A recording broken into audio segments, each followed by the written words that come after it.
Hey, writers, I hope that you all have been prospering in your purpose and dominating in your destiny. It's Coach Takumbo here with another Writing Wings episode.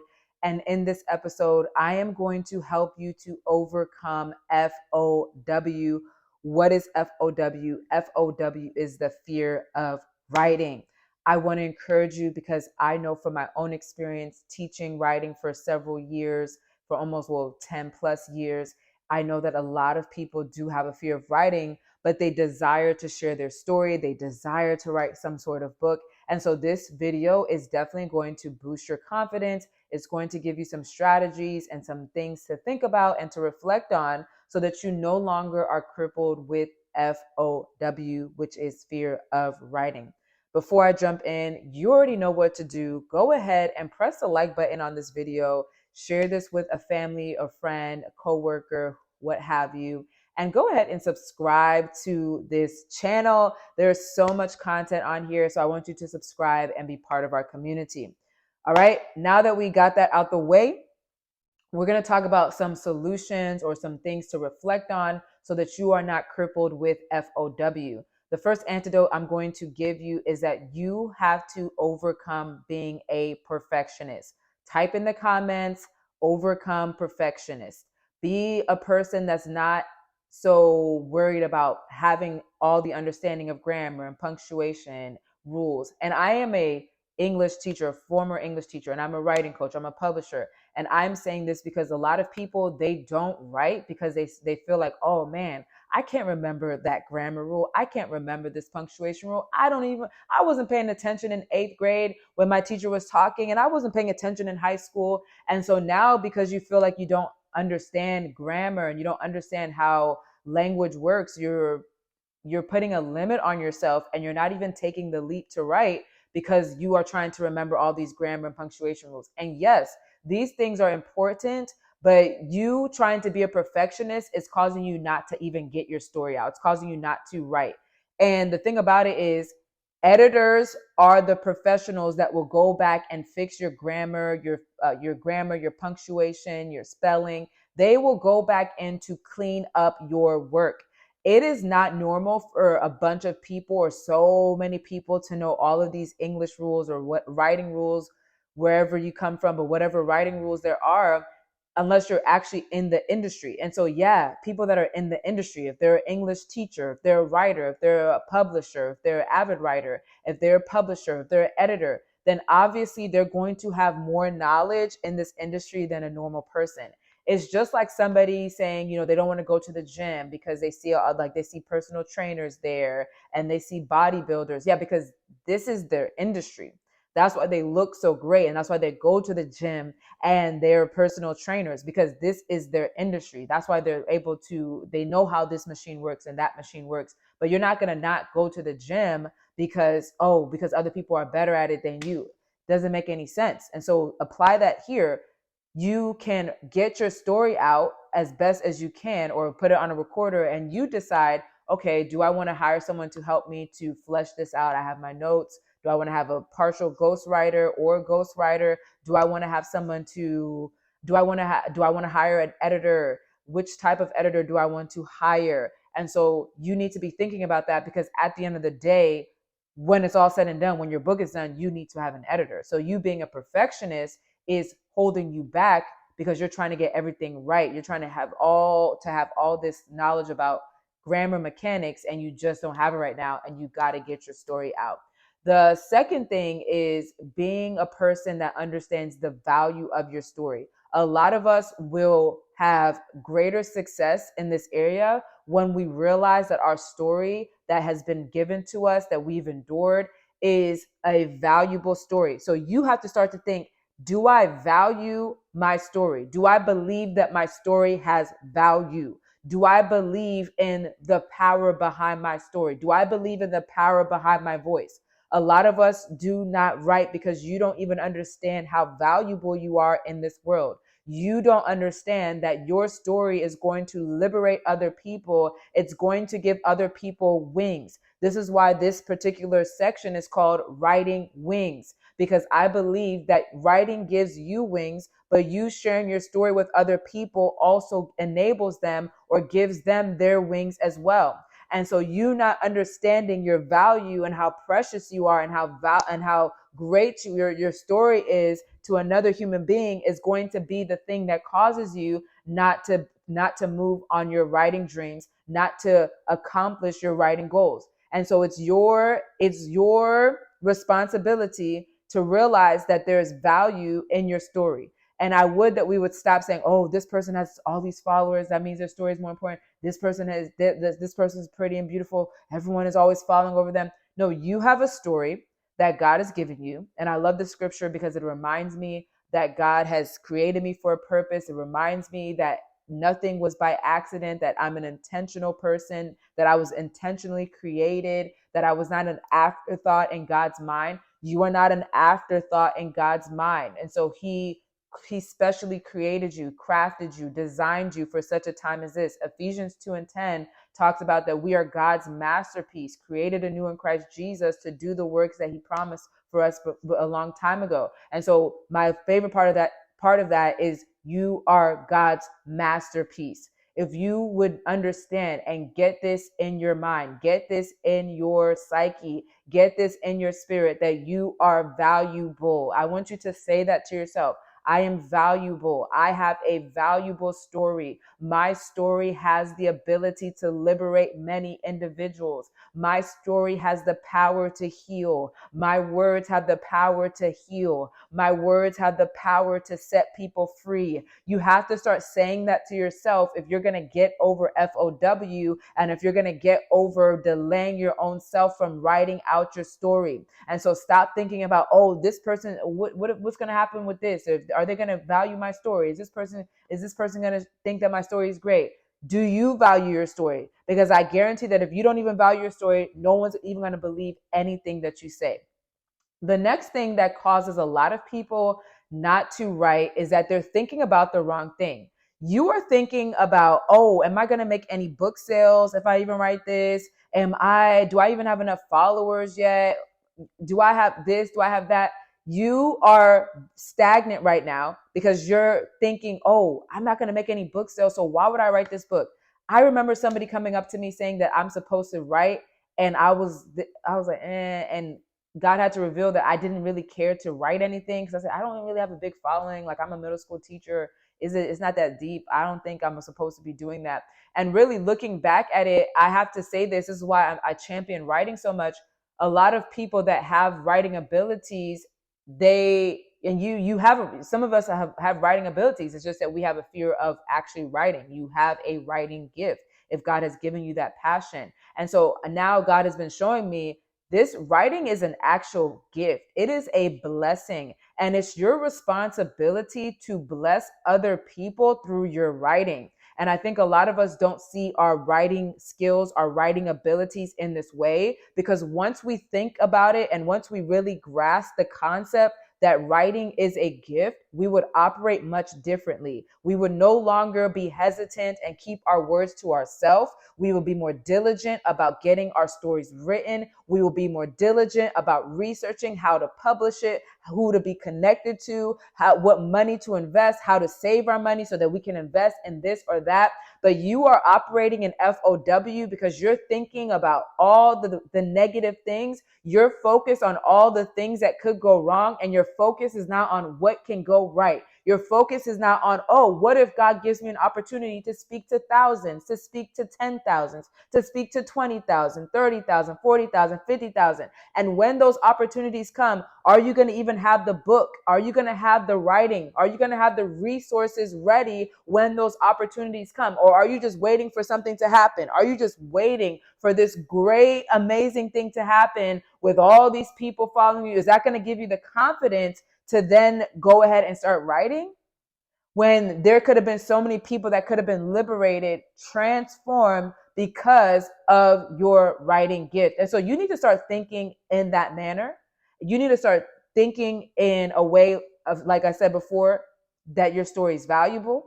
You need to start thinking that if God gave you this gift, he's going to put you before people. I love this scripture as well, Proverbs 22:29.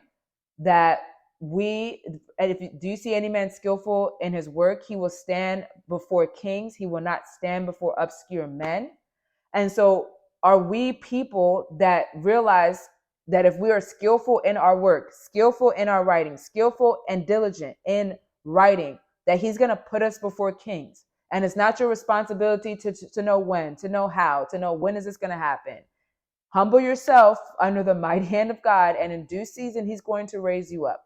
And so I believe that's 1 Peter 5:6. And so do not be so worried about, oh, I don't have this, I don't have followers, I don't have this, and therefore I'm not writing, I'm not moving on my gift because I don't have all this. And you're throwing this pity party that's causing you to be crippled and it's causing you to be stagnant.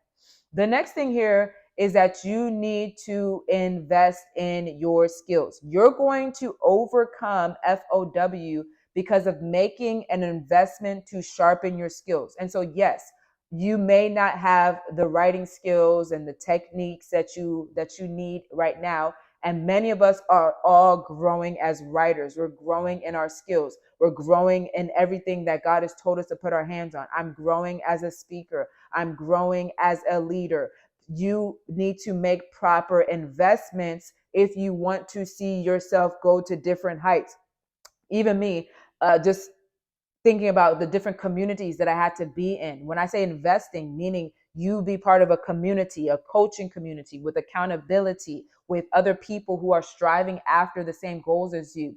And so even with me, just investing in myself by going to college and being in rigorous classes and having a minor in rhetoric. And so I remember I was trying to apply to law school, and I was thinking about applying to law school. And one of the things that someone suggested was, hey, you should get a rhetoric minor so that you can sharpen your communication skills. And so then I ended up doing that. And that's what qualified me, or that's what helped me to be able to teach English after graduation. Is because I went to invest myself, or I invested in sharpening my rhetoric, my language skills, my English skills. And so you need to figure out what type of investments you need to make if you want to be great in this industry. There are investments you need to make. Do you need to get a coach?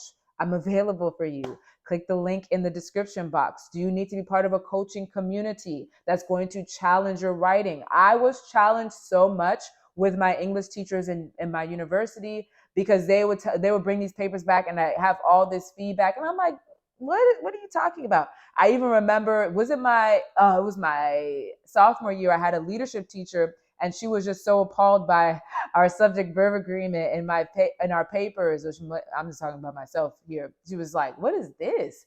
And when I started, for some reason, I guess because I'm called to writing, which I didn't really know at the time, but I felt some type of way that she was talking about my writing. And I was like, what is she talking about? So I actually ended up going to there was like a writing institute or writing, I forgot what they call it at the university. It was some writing hall where you could go and you could get your skills sharpened. You could sit with someone, you could get tutored, you could have someone look at your paper. So I would go there because I was like, I am going to get a great rapport. I'm going to get excellent grades on all of these papers. And so I made the investment to go to those places. You have to invest your time. You have to be willing to invest your time. You have to be willing to invest your money. And you also have to be willing to be accountable. And so I would get the feedback from these coaches or from these tutors, and I would make the adjustments in my papers. Or I would, even if I felt like, oh man, I wrote something really good. Like, what do you mean? Like, I just came here because I just wanted you to give me praise. No, you need to get feedback from people who are objective, people who will tell you the truth. And so I was grateful that I spent my time in those writing halls, those writing tutoring centers, so that I could sharpen my skills. I made an effort. No one told me I had to go to these places. No one told me I had to do this. I did this on my own accord because I wanted to become a better writer. I knew that I could become greater. I knew that the things that I learned in high school was not going to cut it only. I knew that I took AP English classes, but I knew that I wanted to get better and better. And one of the ways that I knew I could get better was through development, was through getting an outside person coaching me, helping me, pushing me, challenging me. So many of us, we need to get into communities investing in our skills. We need to get into communities that are going to challenge us, that are going to stretch us, that are going to give us rigorous assignments, because some of us, you've been around people that maybe they haven't pushed you because they're not interested in this. But being a part of a community with other writers is going to challenge you, because all of you have a goal, all of you have a desire to get better. And so you're in the room with other people that have the same goal, that have the same mindset as you. And so you're going to be inspired, you're going to be motivated because you're in the same room as those individuals. This is why I love the Write Your Book Academy. And if you're not in it and you're watching this and we have open registration, make sure that you are registering for the Write Your Book Academy, because this is going to be a community where you have a coach, where you have other individuals that are striving after the same thing that you're striving for, a coach that is putting plans, and that I put plans and systems together to make sure that you reach the goal, to reach the mark that we set before you. And so join our Write Your Book Academy if you have not.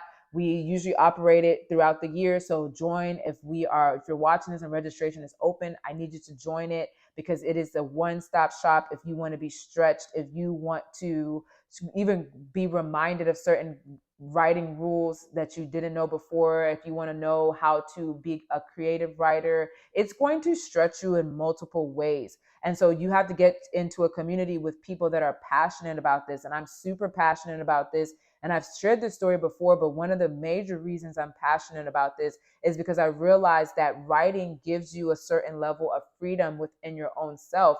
It causes you to feel lighter weighted. Like, so I started writing and writing my manuscripts. And when I wrote my first book, I say that I wrote my first book by accident, because I really was not intending to write a book. I was just trying to write.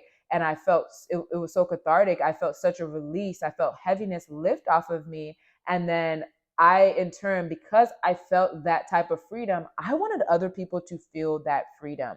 And so this is why I got into this space. I want other people to recognize, this is why I call this Writing Wings, that writing gives you wings, but writing also gives other people wings. And so I want you to invest in your skills. I want you to be a part of our Write Your Book Academy. I want to be your writing coach. I want to push you to the finish line. I want to challenge you. I want you to rethink those sentences. I want you to upgrade and elevate your sentences and make luxurious sentences. And only a community that is dedicated and devoted and committed to that type of growth is going to push you in that way. All of us need to invest in our professional development and our education in some way every single year of our life. If you just desire to be a person that grows, or every time that you feel like, okay, I need to go to the next level, anytime that you feel like you need to go to the next level, you need to get around a different community, or you need to open yourself up to something different. And so I hope that you would join our Write Your Book Academy. If you're not, I would love to be your coach. If I've already been your coach before, if I'm still your coach, I want you to type in the comments, hey, coach, I would love to see you. And we've seen so many people be successful. You already have the gift in you. And the only thing that I'm doing is I'm just drawing things out. You already have this story in you. And the only thing I'm doing is I'm just lighting a fire, because there's already a match in you. You just need someone to light that fire, to give you that motivation. I want to be the impetus. Our community wants to help you. And I love the brilliant people that we've been able to coach.